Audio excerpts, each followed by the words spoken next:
Hi everyone. So imagine it's 50 years since Apple came out with all their gadgets and all their products. And I was watching that video. So for some of us, Apple is it's like one of those products that we never want to use because it's like very like for the elite, the people who are rich and they have lots of money. And some of us don't want that kind of image kind of associated with us. But anyway, that advert, Think Different, it's a very inspirational advert.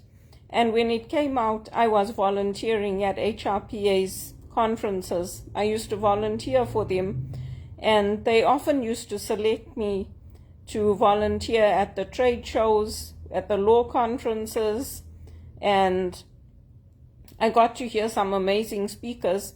But that wasn't a time like now. So when I used to volunteer, we had Bill Greenhalgh was our CEO, and he used to treat the volunteers like kings and queens. So it used to always be this fantastic experience to go.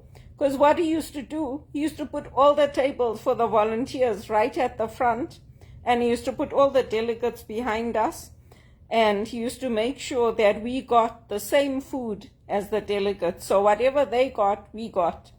And when the keynotes were on, Bill used to always make sure that we used to have that time off. So nothing else was scheduled when the keynotes were on, so that we could go and listen to the keynote speakers. And that advert was one of the ones that was used in the presentation. It was like the opening advert for one of our our trade shows, HRPA trade shows, to think different. And if you look at the people who are in the advert, they're not people who are billionaires. They're not people who, the only thing that mattered to them was their lives and their outlook. It's people like Gandhi, people like Martin Luther King, think different. And so that concept that those who think they can change the world do. And they didn't start out thinking they could change the world. Often it's a personal situation, it's a personal injustice, or it's a personal faith. It's something personal that leads to what they did and the actions they took, which landed up changing the world.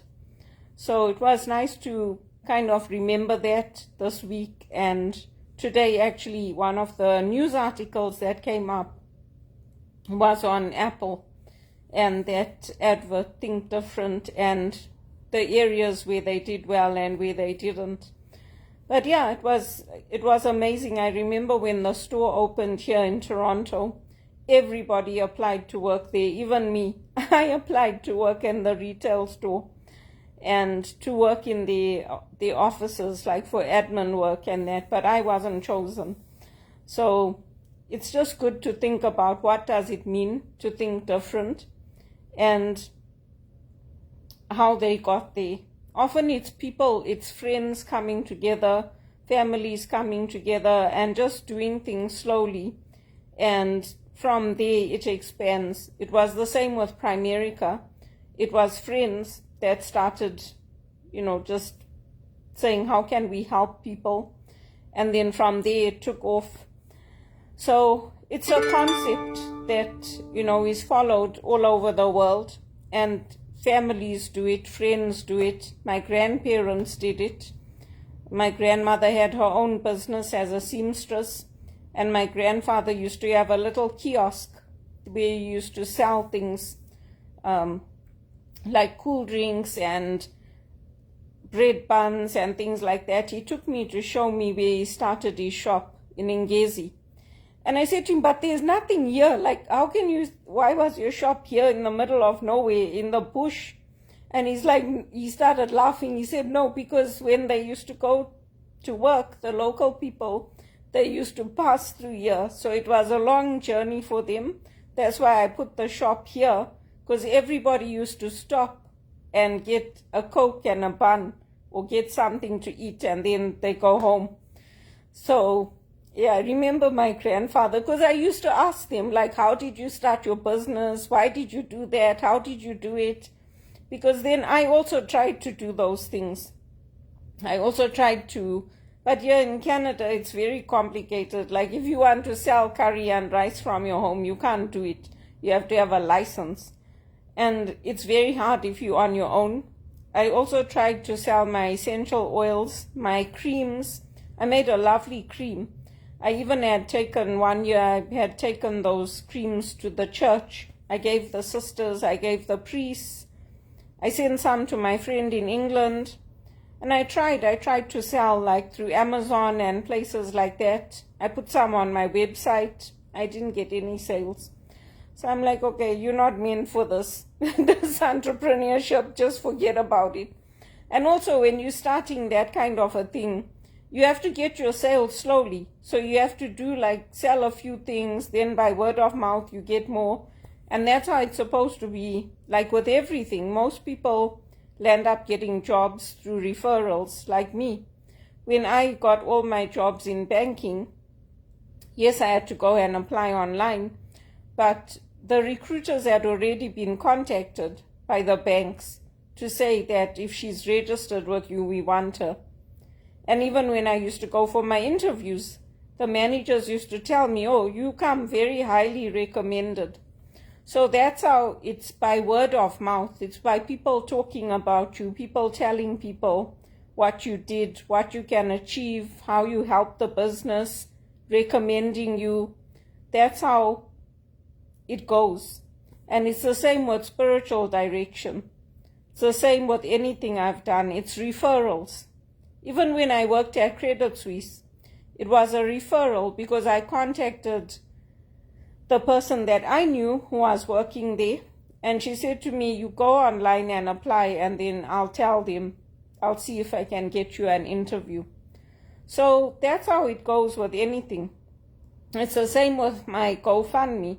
I'm asking people to share it, to comment, to let people know that I'm going through a really hard time and I don't have any money. And it's not ideal. It's not like a good position to be in. But that's how we do it. That's how we do it. That's how I also helped Regis College. Regis College was going to shut down. They went through such a hard time. They were going to close that college. But because people like me told others, we let people know that, you know what, the college is important and we studied there and we'd like to keep it open, the word gets out. And then that's how people make donations, and then the college can keep going, because private colleges don't get the support of the government.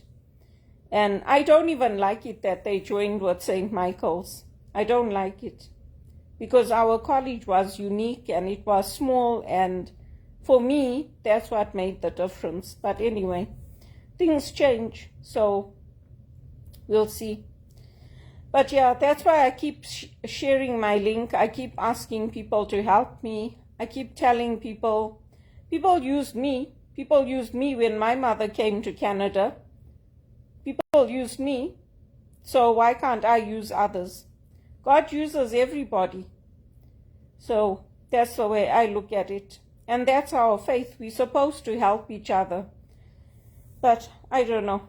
I was hoping that I could do like what my grandmother did and my grandfather and have my own little business. But unfortunately, that didn't work out for me. And then I even told one of my friends, let's go back to Zimbabwe. Let's set up a B&B there. We can set up a nice little B&B, make it a nice small little one, and we can take the tourists when they come. Just like buy a small house, and we can do a nice B&B, because I can cook, and it's not like here in North America where it's like, oh, there's this law and that law, and it's like, oh, it goes on and on. But then that didn't work out. So who knows? Who knows how this life turns out? Sometimes you'll end up being like a Nelson Mandela, like your 27 years of your life is wasted. And then things take off, and sometimes it doesn't, or you'll end up being like a Gandhi or a MLK. But all of them paid a very high price. They paid with their lives. So, not all of us want to go down that route. Not all of us want to be martyrs for what we believe in. And I don't want to be a martyr. And that's why even with the Catholic schools and things, when they say, oh, this is happening, I sign the petitions. I'm like, yeah, use me. Use me, use my name, use my voice. I sign the petitions not just for here, for England, for Scotland. I help people. Because one day I know some stranger will help me. Somebody will help me, because it comes back to you in a different way. So thank you for those of you who are putting my name out and who are helping and who are sharing my story and my journey. I didn't come here and I didn't want to be in this situation where I don't have a dime to my name. But it's been going on like this for decades in Canada. The economy doesn't come right. They just can't seem to fix it, no matter what they do. Well, all the other nations, the G7 nations, are all coming up. Now all the Chinese are going to Zimbabwe. They want to go buy the land there. So it's a new colonization. I also want to go. People have told me, go back to Zimbabwe. I told them I'm applying for jobs in Zimbabwe. If I get a job in Zimbabwe, I'm going to go. I do apply. I apply to Anglo-American. I apply to the hotels. I apply to the non-profits like UNICEF, Save the Children. I apply. World Vision. They also in Zimbabwe. There's no skin off my nose. I can leave and I can go. I won't miss Canada. I won't miss it. Because it's been very hard for me here. I won't miss it if I go back.